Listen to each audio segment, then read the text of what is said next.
জি, জি।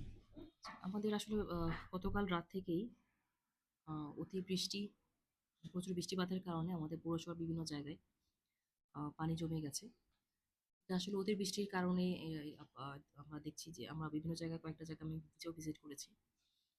তো এটা আসলে বৃষ্টি যদি হয়তো বন্ধ হয়ে যায়, আমরা বিভিন্ন ড্রেনগুলো যেগুলো আছে পৌরসভাতে, এই ড্রেনগুলো আমরা পরিষ্কার করেছি। লাস্ট ১ মাসে আমাদের সবগুলো ড্রেন পরিষ্কার করা আছে। কিন্তু এই যে সমস্যাটা তৈরি হয়েছে এটা আসলে অতিবৃষ্টির কারণে।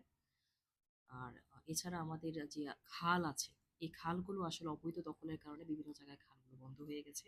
পানি যাওয়ার যে আউটফলটা, সে আউটফলটা এখানে নাই। আর আমরা এটা নিয়ে বড় একটা প্রজেক্টও আমরা নিচ্ছি। আশা করা যায় আমাদের বড় যেটা সমস্যা শহীদ টিলার, এই ড্রেইনটা আমাদের এই মৌসুমটা শেষ হলে আমরা এটা কাজ শুরু করব। এই ড্রেইনটা যদি এখন কাজ শুরু কর সু নি সম্পন্ন হলে দেখা যাচ্ছে যে আমাদের এই পুরো শহরের যে বড় একটা সমস্যা, সেই সমস্যার সমাধান হবে বলে আমরা বিশ্বাস করি।